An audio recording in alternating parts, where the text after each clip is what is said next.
இன்றைய திருப்பலியானது பிரசாத் மஜல்லா நன்றி திருப்பலியாகும். நினைத்த காரியங்கள் நிறைவேற வேண்டியும் ஜஸ்டின் சுரேந்திரன் பிஸ்னஸ் மற்றும் கெரியர் மற்றும் அவர் நினைத்த காரியங்கள் நிறைவேற வேண்டியும் தொடர்ந்து இதனுடைய அபரிவிதமான ஆசீர் வேண்டி இந்த திருப்பலி ஒப்பு கொடுக்கப்படுகிறது. மேலும் எம் ஆல்வின் ஜேம்ஸ் பிரைசர் 13வது பிறந்த நாள் நன்றி திருப்பலியாக இறைவன் தொடர்ந்து இவரை அபரிவிதமாக ஆசீர்வதித்து வழிநடத்த என்னுடைய பெற்றோர் மைக்கேல் பெற்ற குடும்பத்தார் என்ற திருப்பலியை ஒப்புக் கொடுக்கிறார்கள். இந்த கருத்துக்களோடு நம்முடைய கருத்துக்களையும் ஒன்று சேர்த்து மேலும் திருவாளர் ஆண்டனி அவருடைய ஆண்மைகளை பாட்டிக்காகவும் இந்த திருப்பலியானது ஒப்புக் கொடுக்கப்படுகிறது. தந்தை மகன் தூயாவியாரின் பெயராலே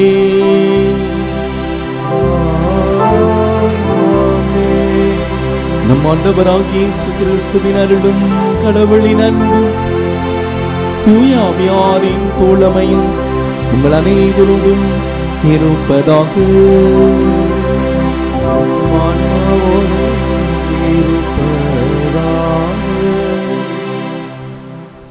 இது இயேசுவில் பிரியமானவர்களே, ஆண்டவர் எவ்வளவு நல்லவர் என்று சுவைத்து பாருங்கள்.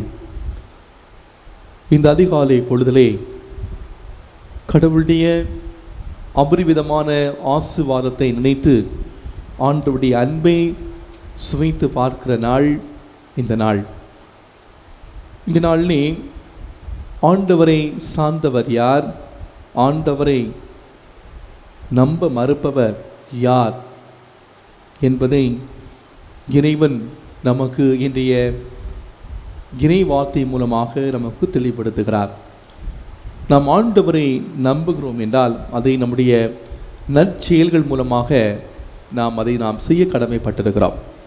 என அன்பார்ந்தவர்களே, இது இந்த நாளிலே நாம் வாழ்கிற நம்முடைய வாழ்க்கை சூழலே நாம் எதை செய்தாலும் நாம் நல்லதை செய்வோம்.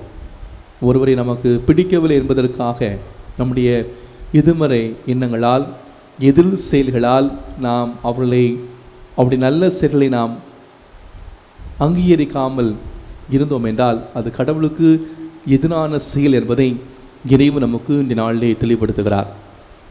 எனவே இந்த நாளிலே முன் சார்பு எண்ணங்களோடு எதிர்க்கிற ஒரு மனநிலையோடு நாம் வாழ்ந்த அந்த நேரங்களை நாம் நினைத்து பார்த்து ஆண்டவருடைய மன்னிப்பை பெற்றுக்கொள்வோம்.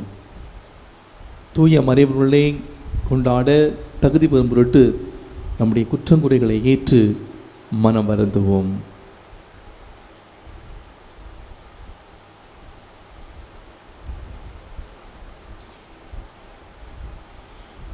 இல்லாமல்ல இறைவனிடமும் சகோதர சகோதரிகளே உங்களிடமும் நான் பாவி என ஏற்றுக்கொள்கின்றேன். ஏனெனில் என் சிந்தனையாலும் சொல்லாலும் செயலாலும் கடமையில் தவறியதாலும் பாவங்கள் பல செய்தேன். என் பாவமே என் பாவமே என் பெரும் பாவமே. ஆகையால் எப்போதும் கன்னியான புனித மரியாவையும் வானதூதர் புனிதர் அனைவரையும் சகோதர சகோதரிகளே உங்களையும் நம் இறைவனாகிய ஆண்டவரிடம் எனக்காக வேண்டிக்கொள்ள மன்றாடுகின்றேன்.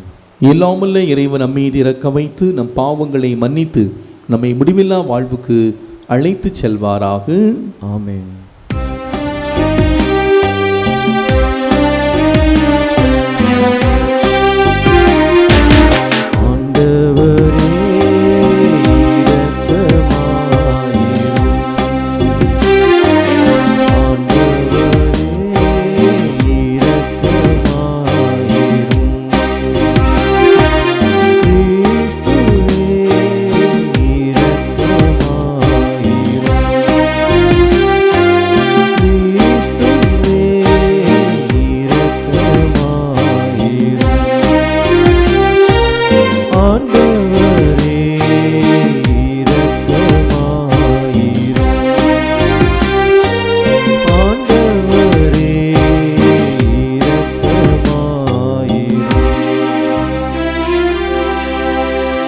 மன்றாடுவோமாக. எல்லாம் வல்ல இறைவா, ஆண்டவருடைய உயிர்ப்பின் மனிதர்களை கொண்டாட நாங்கள் உம்மை வேண்டுகின்றோம். அதனால் எங்கள் மீட்பின் மகிழ்ச்சி நாங்கள் பெற்றுக்கொள்ள தகுதி பெற செய்தல்வீராக. உம்மோடு தூய ஆவியாரின் ஒன்றிப்பில் இறைவனாய் என்றென்றும் வாழ்ந்து ஆட்சி செய்கின்ற எங்கள் ஆண்டவரும் உம் திருமகனுமாகிய இயேசு கிறிஸ்து வழியாக உம்மை மன்றாடுகின்றோம்.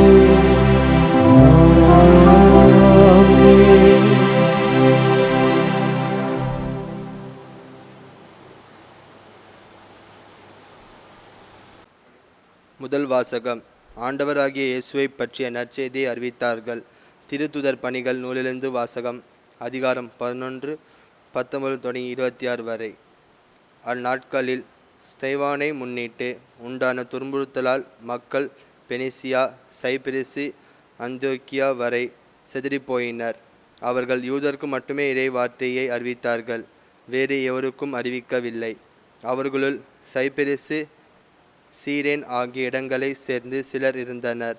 அவர்கள் அந்தியோக்கியாவுக்கும் வந்து அங்குள்ள கிரீக்கரை அணுகி ஆண்டவராகிய இயேசுவை பற்றிய நற்செய்தியை அறிவித்தார்கள். ஆண்டவரின் கைவன்மையை அவர்கள் பெற்றிருந்தார்கள். பெருந்தொகையான மக்கள் நம்பிக்கை கொண்டு ஆண்டவரிடம் திரும்பினர். இந்த செய்தி எருசலேம் திருச்சபையரின் காதில் விழவே அவர்கள் பர்னபாவை அந்தியோக்கியா வரை சென்று வர அனுப்பி வைத்தார்கள். அவர் அங்கு சென்றபோது கடவுளின் அருள் செயலால் கண்டு மகிழ்ச்சி அடைந்தார். மேலும் உறுதியான உள்ளத்தோடு ஆண்டவரை சார்ந்திருக்குமாறு அனைவரையும் ஊக்கப்படுத்தினார். அவர் நல்லவர், தூய ஆவியால் ஆட்கொள்ளப்பட்டு நம்பிக்கை நிறைந்தவராய் பெருந்திரளான மக்களை ஆண்டவரிடம் சேர்த்தார். பின்பு சவுலை தேடி அவர் தர்சு நகர் சென்றார். அவரை கண்டு அந்தியோக்கியாவுக்கு அழைத்து வந்தார். அவர்கள் ஓராண்டு முழுவதும் அந்த சபையரோடு கூடவே இருந்து பெருந்திரளான மக்களுக்கு கற்பித்து வந்தார்கள். அந்தியோக்கியாவில்தான் முதல் முறையாக சீடர்கள் கிறிஸ்துவர்கள் என்றும் பெயரை பெற்றார்கள். ஆண்டவர் வழங்கும் அருள்வாக்கு. இறைவனுக்கு நன்றி. திருப்பாடல் 87. நீங்கள் பாட வேண்டிய பதிலுரை.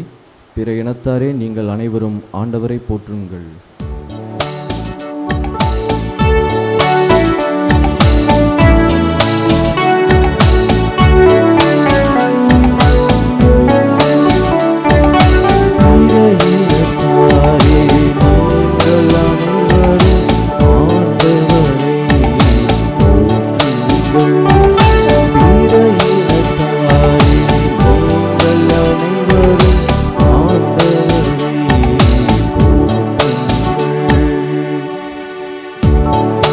நகரின் அடித்தளம் திருமலைகளின் மீது அமைந்துள்ளது. யாக்கோபின் உறைவிடங்கள் அனைத்தையும் விட ஆண்டவர் சீயோன் நகர வாயில்களை விரும்புகின்றார். கடவுளின் நகரே, உன்னை பற்றி மேலானவை பேசப்படுகின்றன.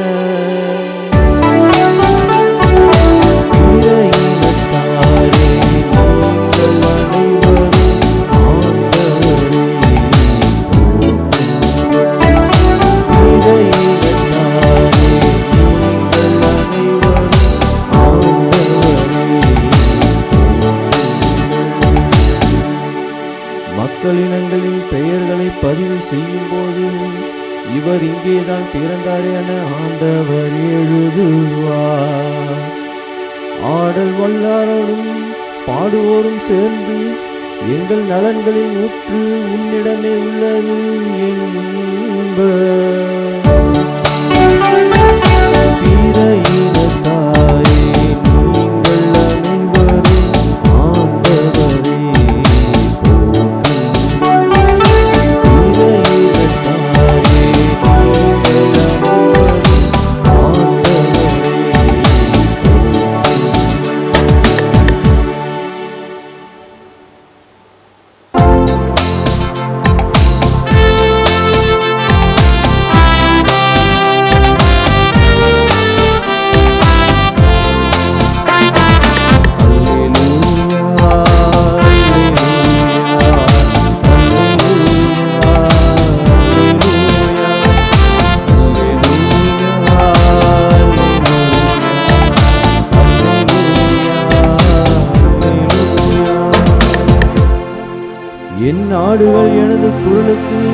செவி சாய்க்கின்றன.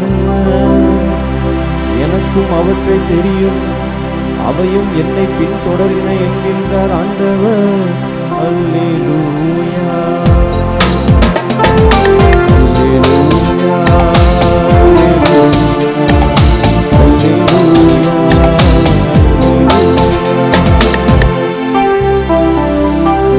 ஆண்டவர் உங்களோடு இருப்பாராக. உம் ஆன்மாவோடும் இருப்பாராக. யோவான் எழுதிய தூய நற்செய்தியிலிருந்து வாசகம். ஆண்டவரே, மாட்சி உமக்கே. யோவான் எழுதிய நற்செய்தி அதிகாரம் 10 இறை வார்த்தைகள் 22 முதல் 30 முடிய. அக்காலத்தில் எருசலேமில் கோவில் அர்ப்பண விழா நடந்து கொண்டிருந்தது. அப்போது குளிர்காலம். கோவிலில் சாலமோன் மண்டபத்தில் இயேசு நடந்து கொண்டிருந்தார். யூதர்கள் அவரை சூழ்ந்து கொண்டு, இன்னும் எவ்வளவு காலம் நாங்கள் காத்திருக்க வேண்டும்? நீர் மெசியாவானால் அதை எங்களிடம் வெளிப்படையாக சொல்லிவிடும் என்று கேட்டார்கள். இயேசு மறுமொழியாக, நான் உங்களிடம் சொன்னேன், நீங்கள் தான் நம்பவில்லை. என் தந்தையின் பேரால் நான் செய்யும் செயல்களே எனக்கு சான்றாக அமைகின்றன. ஆனால் நீங்கள் நம்பாமல் இருக்கிறீர்கள். என்னில் நீங்கள் என் மந்தையை சேர்ந்தவர்கள் அல்ல. என் ஆடுகள் எனது குரலுக்கு செவி சாய்க்கின்றன. எனக்கும் அவற்றை தெரியும், அவையும் என்னை பின்தொடர்கின்றன. நான் அவற்றிற்கு நிலை வாழ்வு அளிக்கிறேன். அவை என்றுமே அழியா. அவற்றை எனது கையிலிருந்து யாரும் பறித்து கொள்ள மாட்டார். அவற்றை எனக்கு அளித்த என் தந்தை அனைவரை விட பெரியவர். அவற்றை என் தந்தையின் கையிலிருந்து யாரும் பறித்து கொள்ள இயலாது. நானும் தந்தையும் ஒன்றாயிருக்கிறோம் என்றார். ஆண்டவரின் அருள்வாக்கு.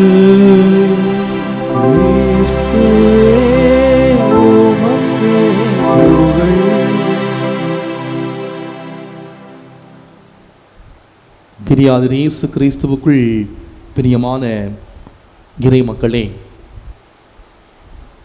நானும் தந்தையும் ஒன்றாயிருக்கின்றோம். இன்றைய நற்செய்தி வாசகத்தினுடைய தொடக்க பகுதியிலே நாம் வாசிக்க கேட்டோம். எருசலேமில் கோவில் அர்ப்பண விழா நடந்து கொண்டிருந்தது. அன்புக்குரியவர்களே, இந்த கோவில் அர்ப்பண விழா ஒரு விடுதலையின் விழாவாக, வெற்றியின் விழாவாக கொண்டாடப்பட்டது.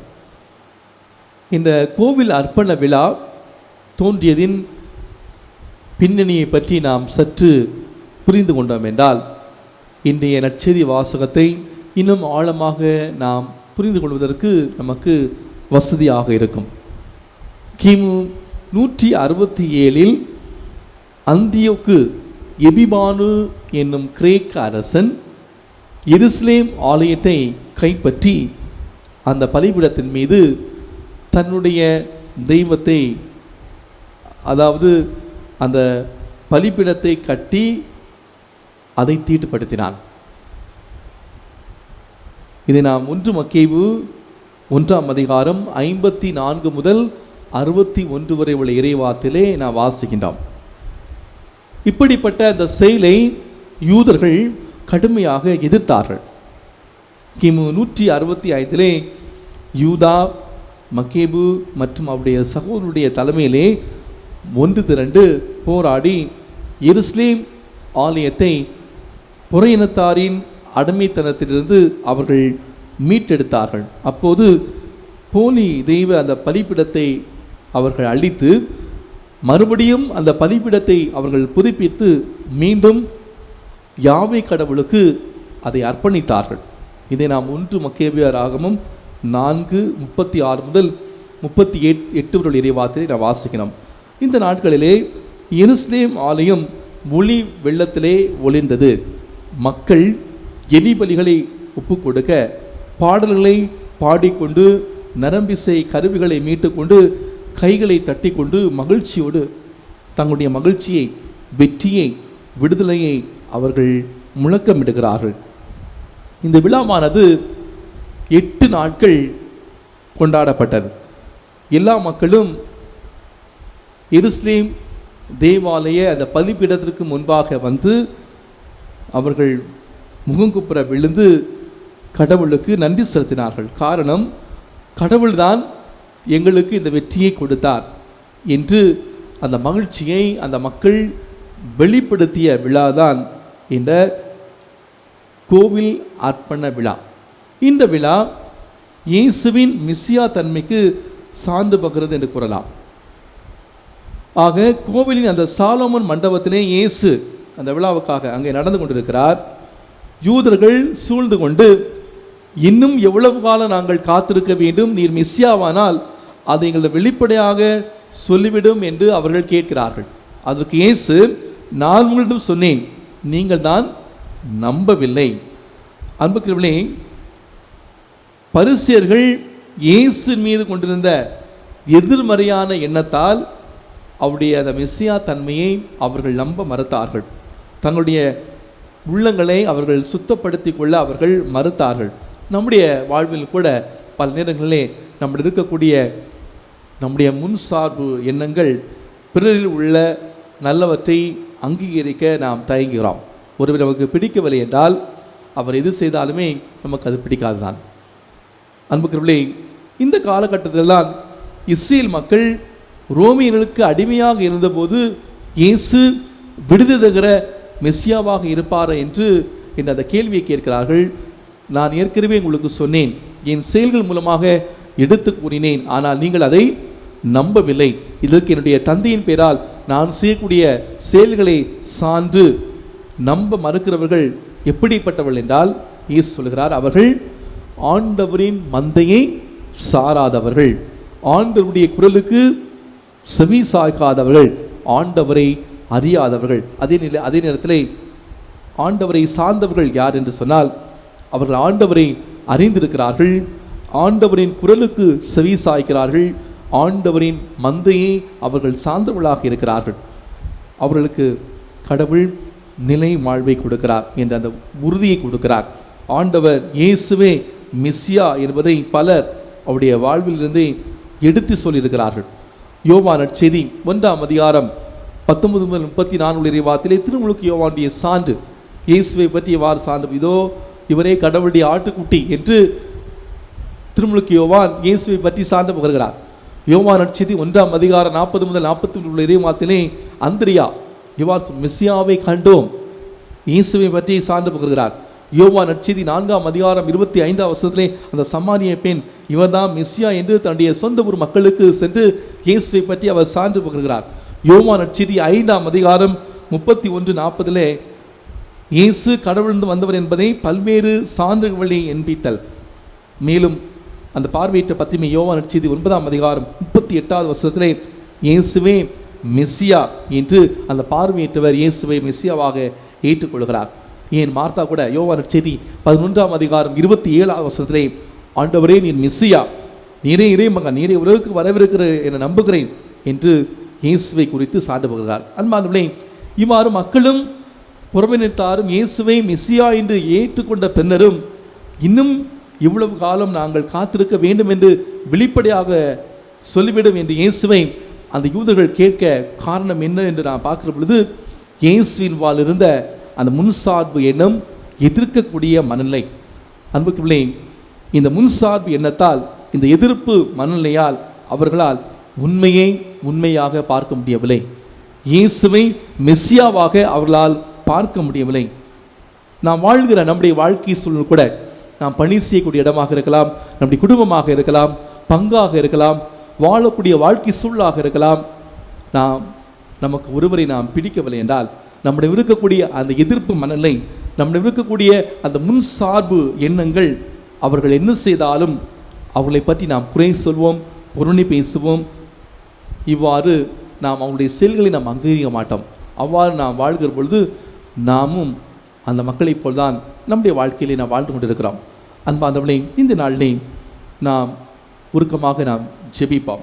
நம்முடைய இருக்கக்கூடிய முன்சார்பு எண்ணங்களை, நம்முடைய இருக்கக்கூடிய எதிர்ப்பு மனநிலை நாம் அறவே களைந்து நாம் பிறரை அந்த உண்மையான நிலையை நாம் அங்கீகரிக்க நாம் முயற்சி செய்வோம். எனவே இந்த நாளிலே அன்புக்குள்ளே நம்முடைய அன்றாட வாழ்க்கை சூழலை எதிர்ப்பு மனநிலையோடு முன்சார்பு எண்ணங்களோடு நாம் வாழ்ந்தோம் என்றால் உள்ளவற்றை உள்ளவாறு பார்க்கக்கூடிய, உண்மையை உண்மையாக பார்க்கக்கூடிய நல்ல உள்ளத்தை, நல்ல மனதை இறைவன் நமக்கு தர தொடர்ந்து இந்த திருப்பலி வழியாக பக்தியோடு ஜெபிப்போம்.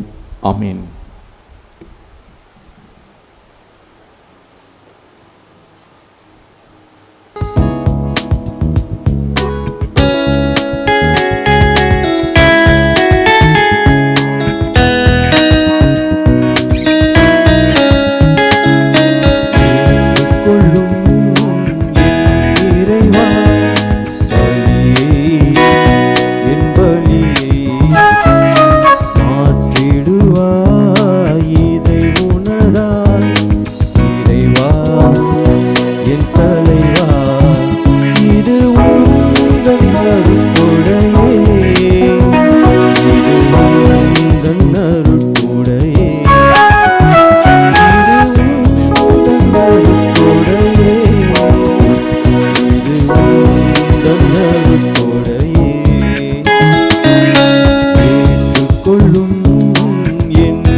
சகோதர சகோதரர்களே, உங்களுடையதும் என்னுடையதுமான இந்த பணி எல்லாமல்ல தந்தையாகிய கடவுளுக்கு ஏற்றதாகும்படி ஜெபியுங்கள். ஆண்டவர் தமது பேரின் புகழ்ச்சிக்காகவும் ஆட்சிக்காகவும் நமது நன்மைக்காகவும் புனித திரு அவை அனைத்து நலனுக்காகவும் உமது கையினின்று இப்பலியை ஏற்றுக்கொள்வாராக. ஆண்டவரே, பாஸ்கா மனிதர்கள் வழியாக எங்களை என்றும் அக்களிக்க செய்திடவுமே வேண்டுகின்றோம். அதனால் நாங்கள் தொடர்ந்து புரியும் பரிகார செயல்களுக்கு முடிவில்லா பேன்பத்தின் காரணமாய் அமைவதாக எங்கள் ஆண்டவராகிய கிறிஸ்து வழியாக உம்மை மன்றாடுகின்றோம்.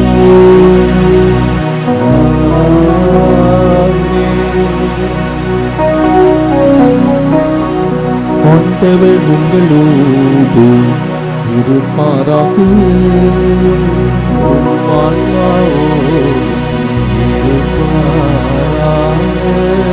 இதயங்களை மேலே எழுப்புங்கள், ஆண்டவரிடம் எழுப்பியுள்ளோம். நம் இறைவனாகிய ஆண்டவருக்கு நன்றி பாடுவோம். அது தகுதியும் நீதியுமானதே. ஆண்டவரே, காலத்தில் உம்மை புகழ்ந்துரைப்பதும் எல்லாவற்றுக்கு மேலாக எங்கள் பாஸ்காவாகிய கிறிஸ்து பலியான இந்த சிறப்பான காலத்தில் உம்மை இன்னும் மிகுதியாக வாழ்த்தி போற்றுவதும் மெய்யாகவே தகுதியும் நீதியுமாகும். எங்கள் கடமையும் மீட்புக்குரிய செயலும் ஏனெனில் பழைய அழிக்கப்பட்டு வீழ்ச்சியுற்ற படைப்பு அனைத்து புதுப்பிக்க பெறுகின்றது. எங்கள் வாழ்வு கிறிஸ்துவில் சீரமைக்கப்பட்டு நிறைவு பெறுகின்றது. ஆகவே பாஸ்கா மகிழ்ச்சி பொங்க அனைத்து உலகின் மாந்திர மக்களுக்கின்றனர். அவ்வாறு ஆற்றல் மிக்க ஒரு அதிகாரம் கொண்ட தூதர்களும் உமது மாட்சியை புகழ்ந்து பாடி முடிவின்றி பாடுவதாவது.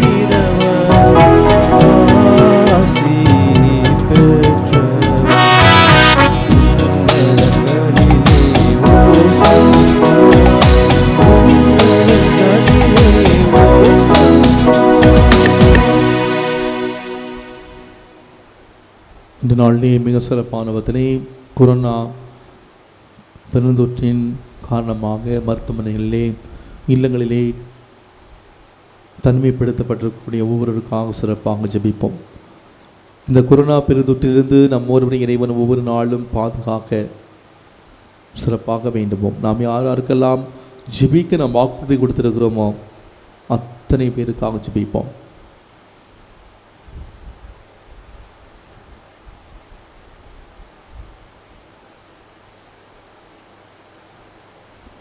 ஆண்டவரே, நீர் மெய்யாகவே தூயவன், தூய்மை அனைத்திற்கும் ஊற்றாகவே உம்முடைய ஆவியை பொழிந்து காணிக்கைகளை தூய்மைப்படுத்த உண்மை வேண்டுகின்றோம். இவ்வாறு எங்கள் ஆண்டவர் இயேசு கிறிஸ்துவின் உடலும் இரத்தமுமாக எங்களுக்கு இவை மாறுவனவாக. அவர் பாடுபட உளம் கனிந்து தம்மை கையளித்த போது அப்பத்தை எடுத்து நன்றி செலுத்தி அதை விட்டு தம் சீடர்களுக்கு அளித்து அவர் கூறியதாவது: அனைவரும் இதிலிருந்து பெற்று உண்ணுங்கள், ஏனெனில் இது உங்களுக்காக கையளிக்கப்படும் என் உடல்.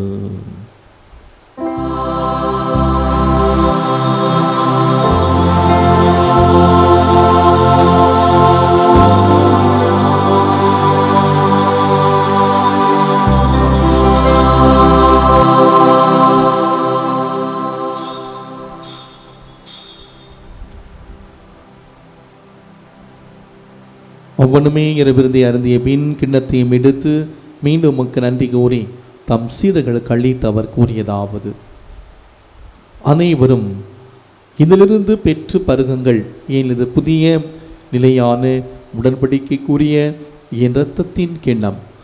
இது பாவ மன்னிப்புக்கென்று உங்களுக்காகவும் பலருக்காகவும் சிந்தப்படும்.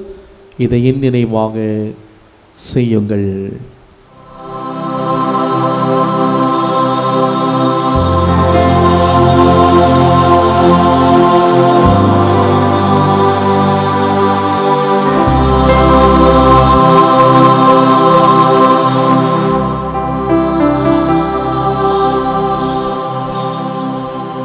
நம்பிக்கையின் மறைபொருள்,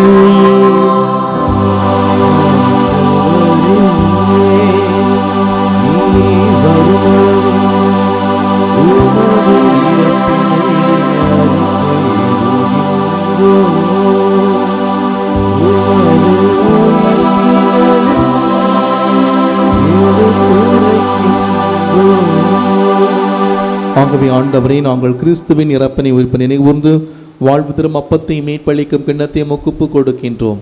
உம் திரும்ப நின்று ஊழியம் புரிய தகுந்தவர்களை ஏற்றுக்கொண்டேன், எனவே உமக்கு நன்றி செலுத்துகிறோம். மேலும் கிறிஸ்துவின் உடலிலும் இரத்தத்திலும் பங்கு கொள்ளும் எங்களை தூய ஆவியார் ஒன்று சேர்க்க வேண்டுமென உம்மை தாழ்மையுடன் மன்றாடுகின்றோம். ஆண்டவரே, உலகமெங்கும் பரவி இருக்கும் ஒரு திரு அவையை நினைகூர்ந்துள்ள எங்கள் திருத்தந்தை பிரான்சிஸ், எங்கள் ஆய நீதிநாதன், எல்லா திருநிலையினர் ஆகிய அனைவரோடும் உமது திரு அவை அன்பில் நிறைவு பெறச் செய்திருளும். மேலும் உயிர்த்தல் மெதுநோக்குடன் தொழில்களும் எங்கள் சகோதர சகோதரிகளையும் இறந்தோர் அனைவரையும் இரக்கத்துடன் நினைகூர்ந்து உமது திருமுக ஒளியினுள் ஏற்றலும். எங்கள் அனைவர் மீது இரக்கமாயிரும். கடவுளின் கன்னித்தாயான தூய மரியா, அவருடைய கணவரான பிறந்த யோசேப்பு, புனித திருத்தூதர்கள், இவ்வுலகிலும் ஊக்குவந்தவராக இருந்த ஆகிய புனிதர்கள் அனைவருடனும் நாங்கள் நிலை வாழ்வில் பங்கு கொள்ளும் தகுதி பெற்று உம் திருமகன் இயேசு கிறிஸ்து வழியாக உம்மை புகழ்ந்தேத்தும் வரமருள உம்மை மன்றாடுகின்றோம்.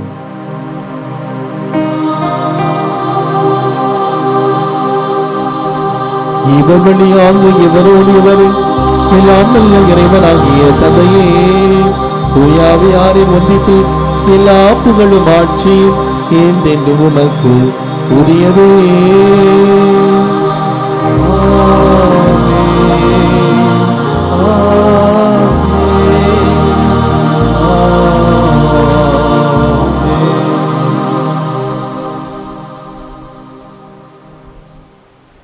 மீட்பரின் கட்டளையால் கற்பிக்கப்பட்டு இறை படிப்பினையால் பயிற்சி பெற்ற நாம் துணிந்து சொல்வோம்: விண்ணுலகில் இருக்கிற எங்கள் தந்தையே, உமது பெயர் தூயதென போற்றப் பெறுக.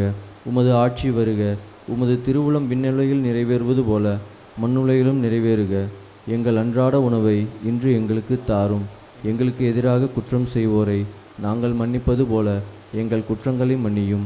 எங்களை சோதனையில் விழவிடாதையும் தீமையிலிருந்து எங்களை விடுவித்திருளும். ஆண்டவரே, தீமை அனைத்து எங்களை விடுவித்து எங்கள் வாழ்நாளில் அமைதியை கனிவுடன் நல்லவை மன்றாடுகின்றோம். உமது இரக்கத்தின் உதவியால் நாங்கள் பாவத்திலிருந்து எப்போது விடுதலை பெற்று யாதொரு கலக்கமின்றி நலமாயிருப்போமாக. நாங்கள் நம்பியிருக்கும் பேரின்ப வாழ்வையும் எம் மீட்பராம் இயேசு கிறிஸ்துவின் வருகையும் மகிழ்ச்சியுடன் எதிர்பார்த்திருக்கின்றோம். ஏனெனில் ஆட்சியும் வல்லமையும் ஆட்சியும் என்றென்றும் உமதே. ஆண்டவர் இயேசு கிறிஸ்துவே, அமைதி உங்களுக்கு விட்டு செல்கிறேன், அமைதி உங்களுக்கு தருகிறேன் என்று உம் திருத்தூதர்களுக்கு மொழிந்த எங்கள் பாவங்களை பாராமல் உமது திரு அவை நம்பிக்கை கண்ணோக்கி உமது திருவுளத்திற்கு ஏற்ப அதுக்கு அமைதி ஒற்றுமை அளித்தருள்வீராக. இன்றென்று வாழ்ந்து ஆட்சி செய்கின்றவர் நீரே. ஆமென். ஆண்டவருடைய அமைதி உங்களோடு என்றும் இருப்பதாக, உம் ஆன்மாவோடும் இருப்பதாக. ஒருவருக்கொருவர் அமைதி அறிவித்து மகிழ்வோம். சமாதானம்.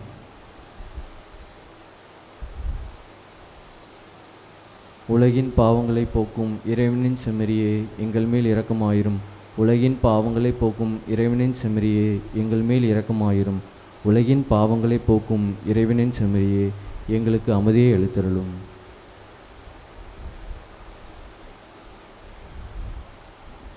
நானே வானின்று இறங்கி வந்த வாழ்வு தரும் உணவு, என்னை உண்பவர் என்றுமே வாழ்வார் என்று சொன்ன நம் ஆண்டவர் இயேசு கிறிஸ்து இவரே. நல்ல ஆயினாக நம் ஊருடைய குரலையும் அறிந்து வைத்திருக்கிறவர், நம் ஊரை பாதுகாத்து பராமரிக்கிற நல்ல தேவன் இவரே. இறைவனின் செம்மறி, உலகின் பாவங்களை போக்கினவர், செம்மறியின் விருந்துக்கு அழைக்க பெற்றோர் பேறு பெற்றோர். ஆண்டவரே, நீர் என் நிலத்தில் எழுந்தருள நான் தகுதியேற்றவன். ஆனால் ஒரு வார்த்தை மட்டும் சொல்லியருளும், எனது ஆன்மா நலமடையும். கிறிஸ்துவின் திருவுடலும் திரு ரத்தமும் நம் ஒருவரை காத்து நம்மை நிலை வாழ்வுக்கு அழைத்து செல்வதாக. ஆமென்.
இறைவனே வானக வீரர்கள் கண்டார், இதயங்கள் மகிழ்ந்திட எழுந்து வந்தார்.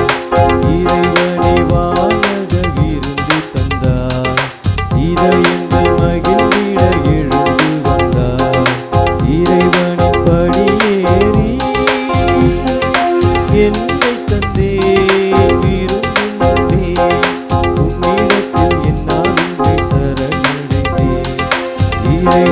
வானக விருந்து தந்தார், இதயங்கள் மகிழ்ந்திட எழுந்து வந்தார். கிறிஸ்து பாடுபட்டு இறந்தவரிடமிருந்து உயிர்த்தெழ வேண்டும், அவ்வாறு அவர் மாட்சியில் நுழைய வேண்டும். அல்லேலூயா. நன்றி கூறி மன்றாடுவோமாக. ஆண்டவரே, நாங்கள் புரியும் எங்களுக்கு செவி சாய்த்தருளும். அதனால் எங்கள் மீட்பின் புனிதமிக்க பரிமாற்றம் எங்களுக்கு இவ்வுலக வாழ்வு மீது உமது அருள்வுதவி அளித்து என்றென்றும் உள்ள மகிழ்ச்சியான உறுதியை அளிப்பதாக. எங்கள் ஆண்டவராகிய கிறிஸ்து வழியாக உம்மை மன்றாடுகின்றோம். ஆண்டவர் உங்களோடு இருப்பாராக. உம் ஆன்மாவோடும் இருப்பாராக. இருப்பாராக. இல்லாமல் இறைவன் தந்தை மகன் தூயாவியார் நமக்காசி வழங்குவாராக.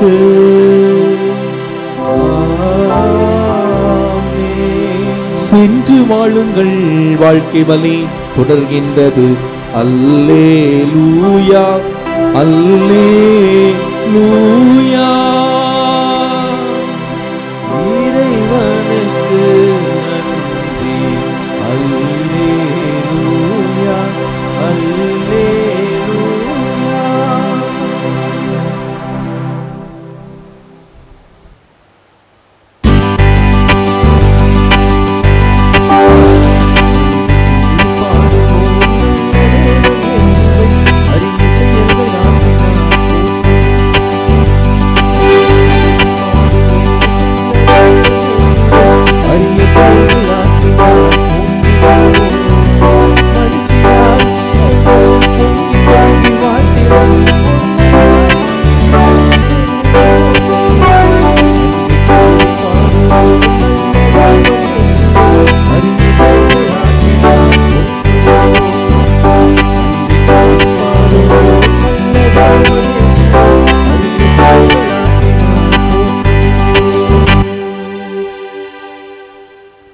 தந்தை மகன் தூய ஆவியின் பெயராலே ஆமீன். கிறிஸ்து ராஜா வாழ்க, உம்முடைய ராஜ்யம் வருக, மரியே வாழ்க.